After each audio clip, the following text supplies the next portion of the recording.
The workshops are structured and organized for what I call the kingdomization of your community. And the process of your kingdomizing your community, you need to learn certain very critical things. Number one, we want to provide you with, well, just for you to learn how to provide relief and development programs for your community. Secondly, very critically, we want to teach you how to transform your church from being a pace-keeping church to a pace-setting church. And then thirdly, we want to help you to establish the kingdom culture in your community. Okay?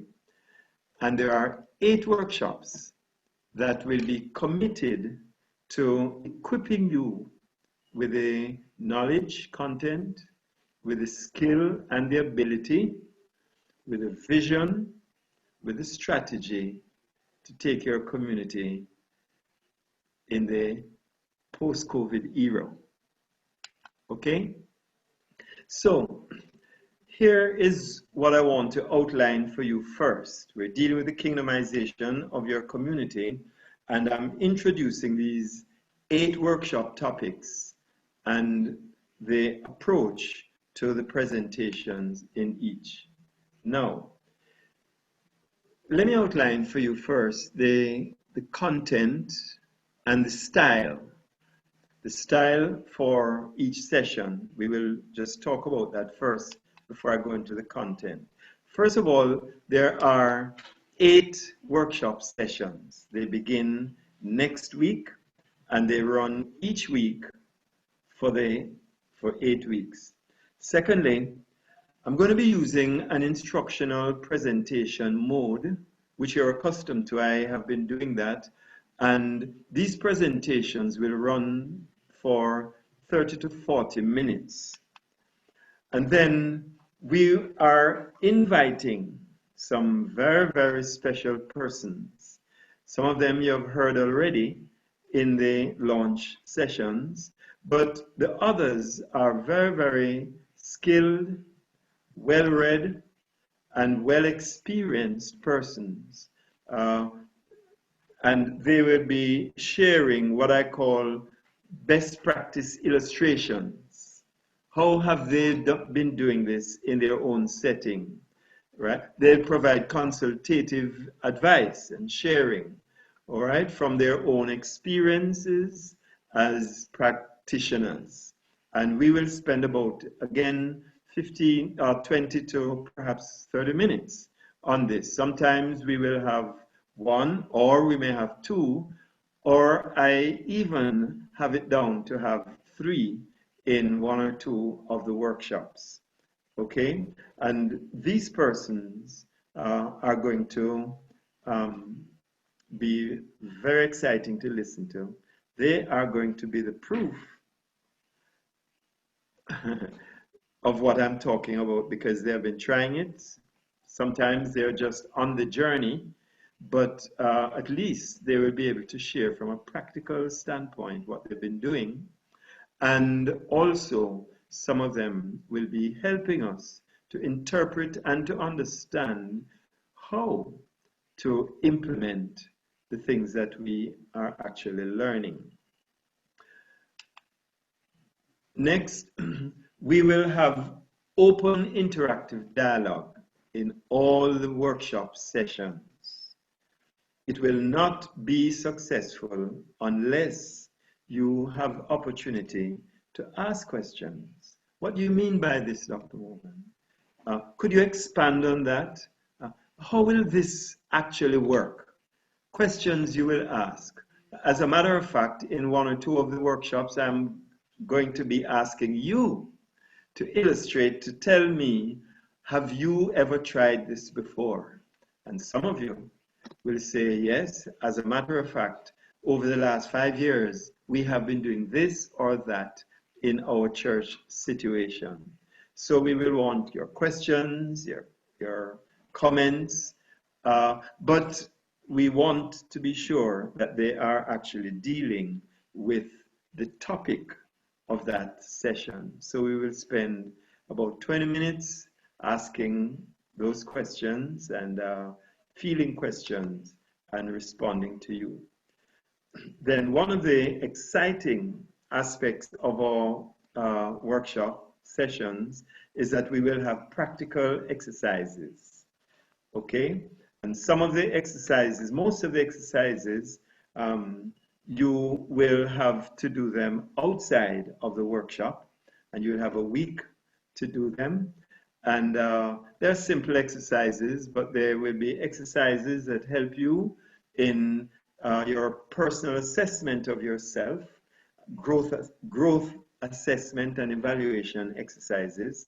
Some of them are exercises that will help you to evaluate your community, to research your community, to gather data, to look in your church or to look in your ministry and to evaluate it. So every workshop will have an exercise, and we will spend perhaps 5 or 6 minutes explaining them so that you can get them. They will be placed on the site, and you will have access to them. I will email them to you, or they will be on the site for you to get them. And some of the assignments will be external. Some of them that is external to you and external to your church situation, but some of them will deal with your internal situation and your internal person. And then I'm going to give you some recommended readings. You won't be questioned on them, but this is just to help you to do added reading and things that have been written on some of the topics that I am going to be presenting to you. And this will be done in your own personal time outside of the workshops. And I'm going to encourage you, and I'm going to illustrate it, to encourage you to keep a personal readings log.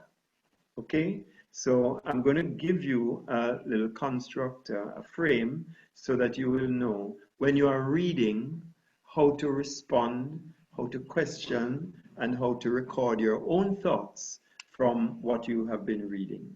Now, I want you to know that we will be giving you a pre-workshop evaluation questionnaire. In other words, when we begin, when we meet, I'm going to be asking you, why is it you have decided to join? What are you looking for? And what are your expectations? And I have a questionnaire that is designed to do that. And then at the end of the 8 weeks, you will have a post-workshop evaluation questionnaire so that you will be able to look back and to say, I'll be asking you a number of questions again for you to evaluate the value of the workshop, what you have learned, what you still feel you need to expand on, and so on. Okay, so you can ask any questions on this, so make a note of it, and I'll be fielding questions at the end. Now, workshop number 1. We'll be talking about the future church today. The future church? Yes. I do not expect your church to remain the same. So we'll be giving you some idea as to what the church could look like in the future. And I don't mean 10 years from now. I mean next month. You'll be working on it 2 months' time, 3 months' time, because we are entering the post-COVID era already. And as I said, the aim is for you and this future church, which you are going to embrace now, must be a church that sets the pace for the world. Okay? In this session, we will be looking at how to restore the original concept of what Jesus said he was building. He called it the ecclesia. Sometimes I'll say church, but I really want you to get a picture of the ecclesia. And we'll be talking about that in the first session. but there's a church community, the ecclesia community, that was declared by Christ with its three functional dimensions. I wonder what the three dimensions of the church are. Next week, I'll tell you what they are. But we'll be establishing, the church has to be structured to establish the maturing of the saints as sons of God. Yeah, they won't just be members. They'll be called sons of God in your church. That's what John says. When you give your life to Jesus Christ, you get the authority to be called sons of God in the image of Christ, of course. And you will be able to express, members of your church will be able to express their devotion to the King of Kings as a kingdom of priests. Yeah, we're going to talk about the church as a royal priesthood. And those of you who are not accustomed in your own country to having royalty, we're going to teach you a little about royalty, because that is biblical. And what we are after is for sons of God who are a kingdom of priests.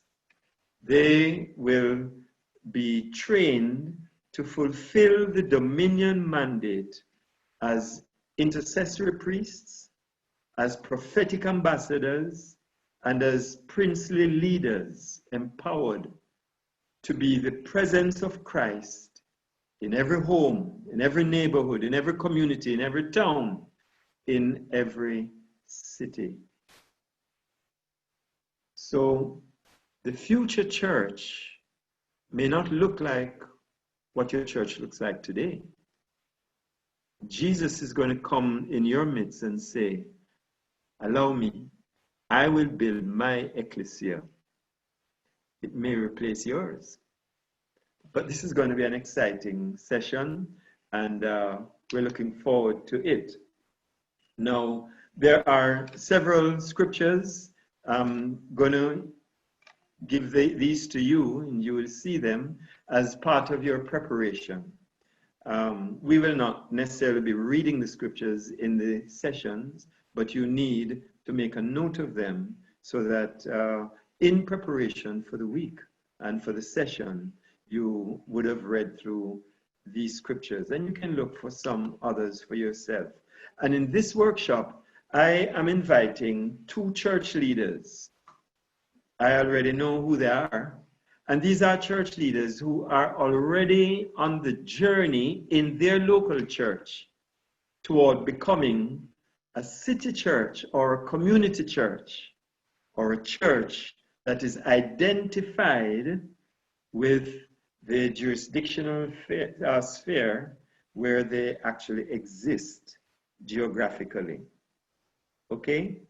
And of course, as I said before, we will have a lot of discussion, and we will also, I have prepared a special questionnaire that you can take and run that through your church in order to see where your church is in the concept of the 3-dimensional church, the future church, which you need to have today. All right?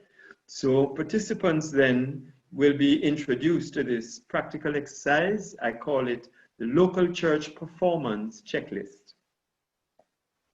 Any questions there? Make a note of it, and we will discuss them at the end. And then we'll be talking, I'm going to ask this question: is democracy a biblical construct? Is democracy in the Bible? Or is that something that we have designed and politicians have applied? It's going to be very important because it will help us to lay the foundation for community government. So we'll be addressing the question, what does a discipled nation look like? And how can we achieve that? So we will examine the popular political ideology of democracy, the popular. But we will be comparing it with a biblical construct, and it's there in the Bible, for the socio-political management of local communities and its relationship to central government. So we will present the principles of kingdom rulership built on the culture, the values and the goals and the interests and the dynamics of social integration. And we will be talking about the role of elders. Yeah, we have elders in the church, but what we have missed is that the elders in the church must also be prepared to sit in the city gates. Some will focus within the sanctuary, but we have to produce elders to sit in the seat of authority, of community management, and those elders will have to be built or will come forth from out of the family. And this is going to be critical. We learn a lot about this because this is how we will preserve the family heritage in nation building. Yeah. You're going to be surprised. I hope you won't be. But in the Old Testament, the nation is sometimes called families. God said that to Abraham. In you shall all the families of the earth be blessed. Some translations just say, all the nations of the earth be blessed. Isn't that amazing? Don't be surprised. The word that is used for nation is ethnos. Ethnic. It has its root in family. Now, when we're doing this, we have, again, scriptures that you can read beforehand, and you will have them just to prepare you for the session. I am inviting two leaders who have become community leaders. I spoke with one of them today, and this person actually currently is a governor in their country. They are a person of God, child of God, and they will be able, this person will be able to share their testimony of what it means to have been and still is an elder in the city gates. And I will be speaking with somebody else who is like a diplomat and who works in consultation with governments. And they are looking forward to sharing with us in our second session. And I will be introducing you to a practical exercise, which I call a leadership rating scale. And you will get an opportunity to run your life through this rating scale to see what kind of a leader you are and whether, in fact, you are prepared and how prepared you are to enter into the community to give leadership there. Third session is called the Kingdomizing Your Community Through the Family. This one is going to be awesome. John Paul II, I got this quote from him, but I didn't even realize that it was he who said it. When I looked it up, as goes the family, so goes the nation. In other words, you mash up the family, you mash up the nation. If you want to repair the nation, you have to repair families. What are we going to be dealing with? We're going to trace the origin of nations back to the first couple who were actually made in the image and likeness of God. Paul refers to them in Acts 17 as well. You see, families became tribes, which formed communities, shaping cultures, and developed towns and cities. Yeah, as they have their roots in the family. So the nation that was built by God, that's Israel, actually followed the same pattern as Abraham,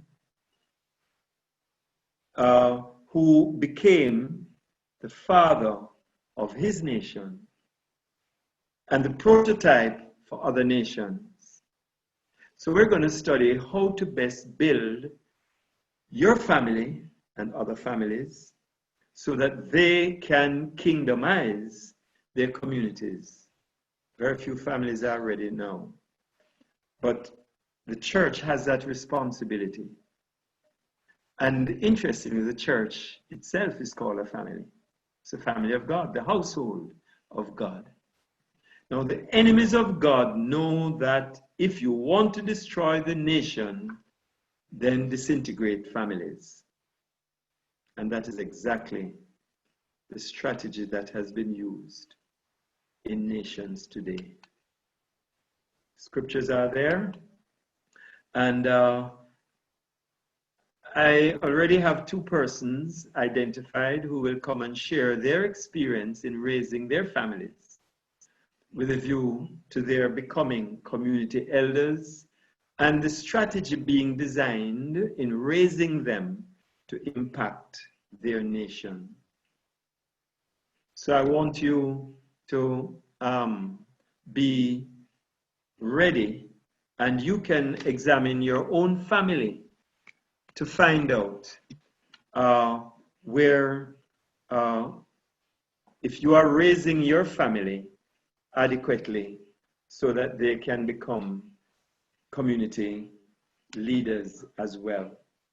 And we will be introducing practical exercise in spiritual mapping, which can be applied in your community and in your town so that you will know what are the real problems facing your community, your neighborhood, your town, and where are the roots of those problems. If we can understand also where the families are and your families are, then we can match the family with the community.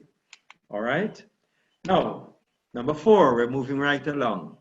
There are 7 steps toward kingdom maturity.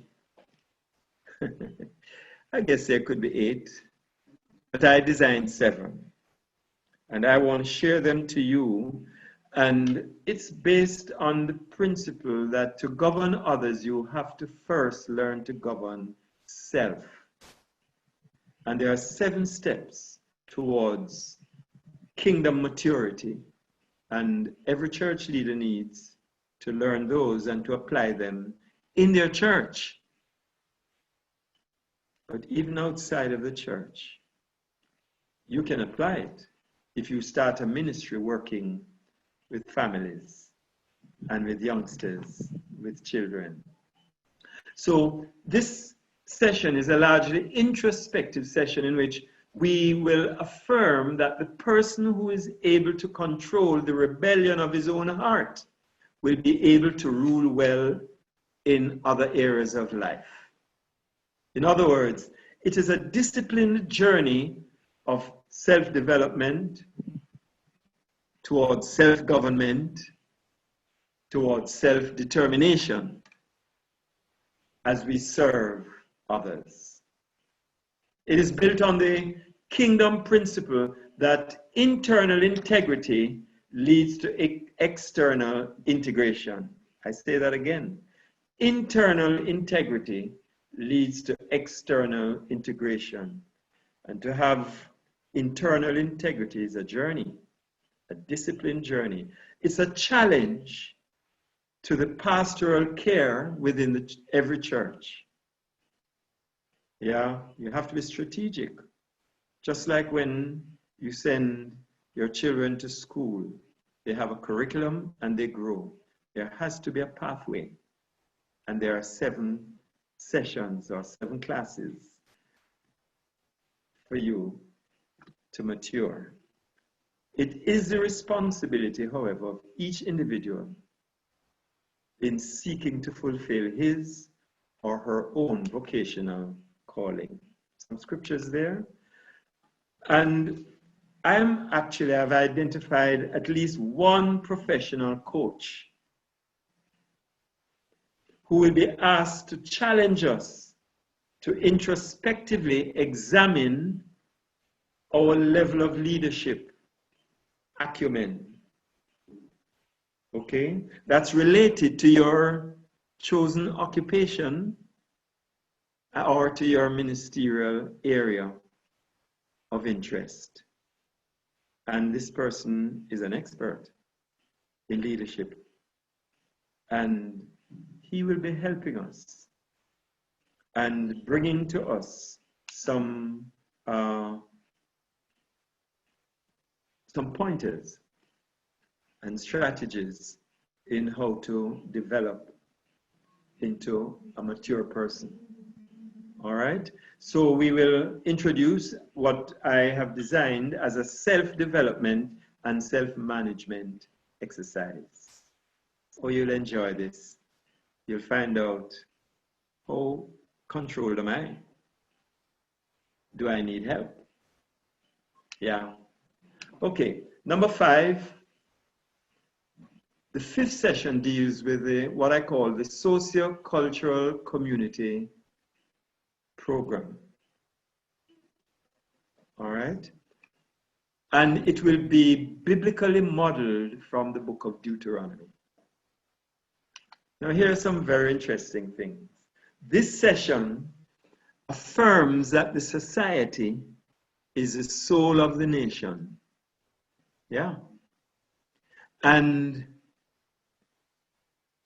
it requires a vision, society does, inspired by the Spirit of God within the hearts of righteous leaders, which achieve peace and produces economic prosperity within the community. In other words, every soul needs a spirit, and that spirit is provided by righteous men.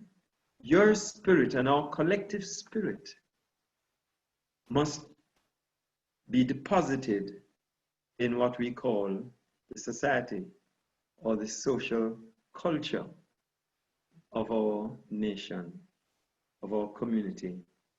And then we're going to outline 7 pillars that build social cohesiveness. 7 functions, 7 pillars, 7 very significant operations. Yeah, I'm not going to tell you them now. I want you to come and learn what those are. And they are based on the principles taught in the book of Deuteronomy. So I'll be using the Mosaic Code and the teachings in the book of Deuteronomy, which helped to build the society of the Jews before they went into the promised land.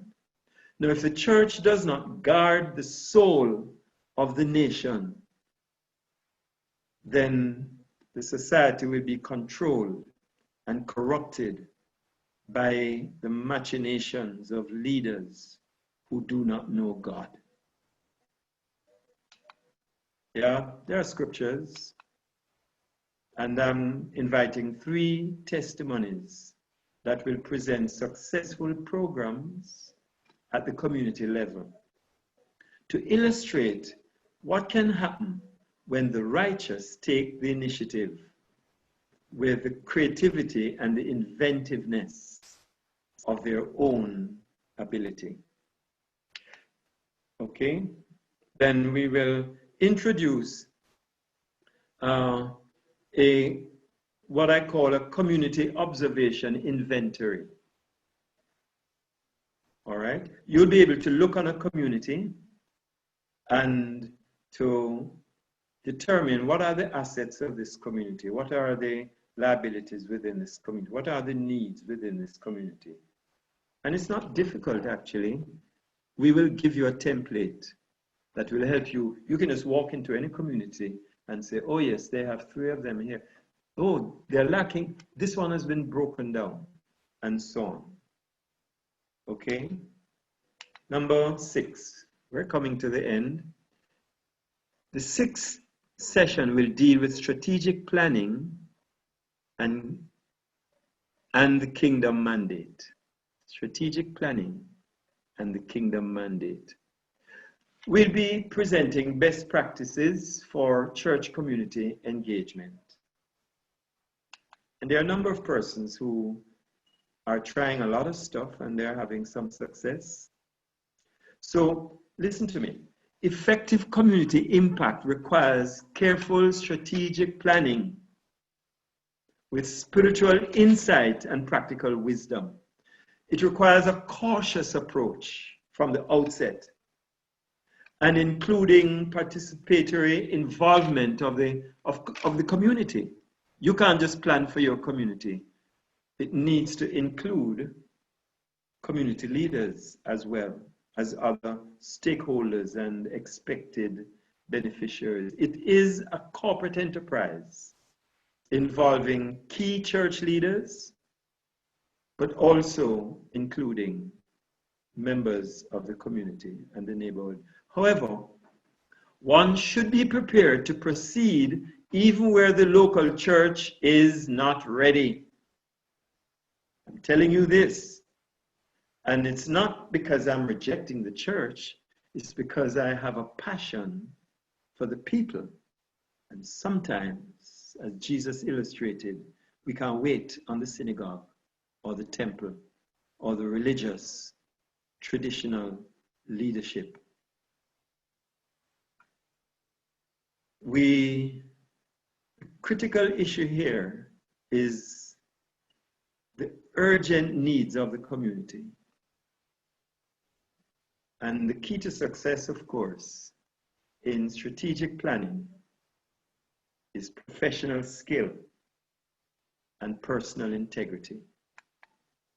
So we have scriptures, and I'm inviting one professional strategic planner who will give practical insights into the need for careful planning.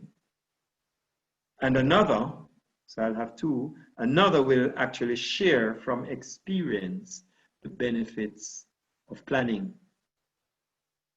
And also what happens when you don't plan.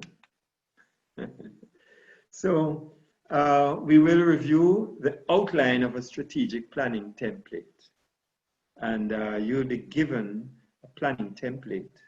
And our strategic planners will explain how we use this template to proceed in our strategic planning to fulfill the kingdom mandate. Number 7, creating a city of worship and celebrative praise. I'm excited about this one. In other words, what I want to help us to do is to recognize that there's something that we can call worship evangelism through cultural praise. I was involved in a movement in Jamaica several years ago, and when we developed worship, when people came amongst us, we hardly had to give an invitation after we preached. As a matter of fact, a lot of persons just ran down to the altar. A lot of them just fell out in the spirit. You see, people were changed when they came into an atmosphere of worship. So I'll be outlining a plan for open public worship in the community environment with a view to establishing celebrative city worship for all the people, from the masses to the officials, the state officials. Everybody will be in there. We'll be highlighting national celebrative events. You have an Independence Day. We need to celebrate Independence Day and show the nation how to do it. With an opportunity also to pray for the nation, to speak prophetically from the platform to the people. And we'll be exploring the options of establishing a praise center. God has spoke to me about that. You need a praise center somewhere.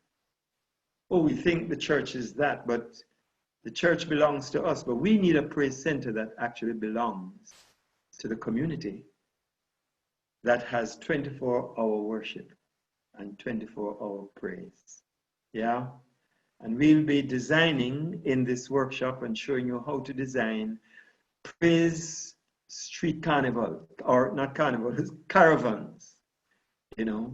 And you can have a caravan that goes from north to south in your island, or in your town, or in your city, you see, with the dance ministry and with drama and with the reading of the word and with the musicians and all of that, but street caravans of praise.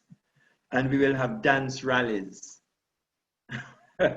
We have to replace, or at least to show the world how to do it. And we'll be doing it with the creative and performing arts on display. The goal really is to establish a culture of thanksgiving and praise and worship in your community unto the Lord. And there are examples of it in the scripture. And I have two very, very special persons, and churches really, that I've worked with over the years, and ministries.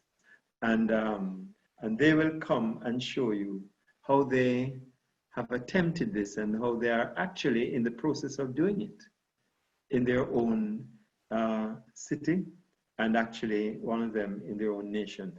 Two significant examples then of ministers which celebrated publicly in the city, honoring the Lord with festive joy in the presence of the city officials. One of them had the governor general of that country attending it, and the minister of security, justice and security, attending it. Amazing. And they were in the midst of the gathering of the masses of the people. And that governor actually said to the organizers of it, you have to do this every year. Amazing. And so I'm going to be asking them, actually I have seen video clippings of what they have done, and I'll be asking them to replay some of these city worship events for us. So you won't really have a questionnaire in that. We will be going to the movies. Finally, listen to me. This is the most exciting one. I've called it New Beginnings in the End Times. The glory of overwhelming the end times with new beginnings. And this one may surprise you, but it's how we need to understand history, the will and purpose of God as presented in the scriptures. The first beginning, you remember? In the beginning, God? Yeah? The first beginning occurred when God created the heavens and the earth. Do you recall that the earth was without form and void, covered with darkness? Sound like what we're going through in some of our countries today.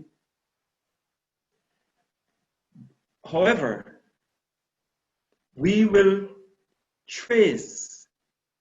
look at how God began the beginning of the earth, of the world, out of a situation of chaos, emptiness, and darkness. And we're going to trace the cycles of devastating seasons in history, which actually became opportunities for God to restore and establish new beginnings. Oh yes, that's happened several times.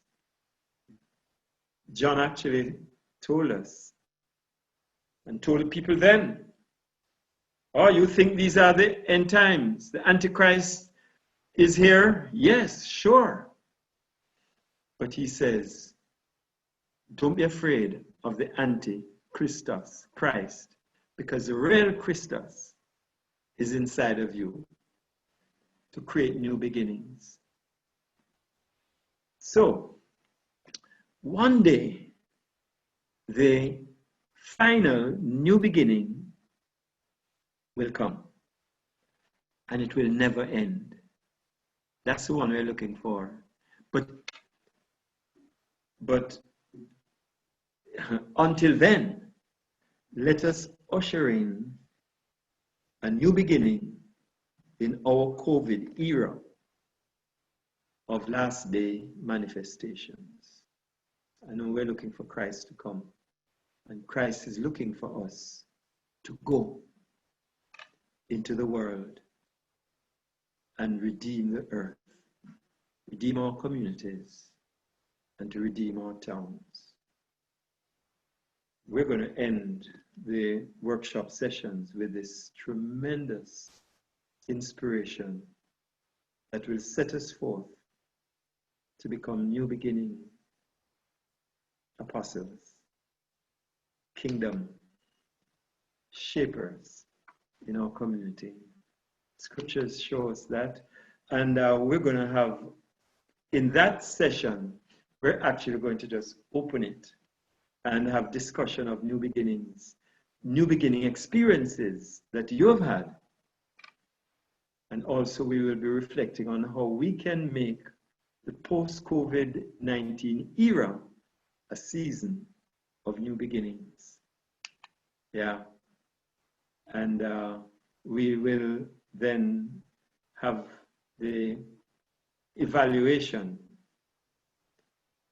the post workshop evaluation, and they will be completed. Okay, those are the workshops. Isn't it exciting? Let me just tell you this. We will be having follow-up coaching and mentoring to provide for you support. Okay? The workshop topics are going to be subject to adjustment, although I've shared this with you, based on questions that come, based on the needs as we go through the week.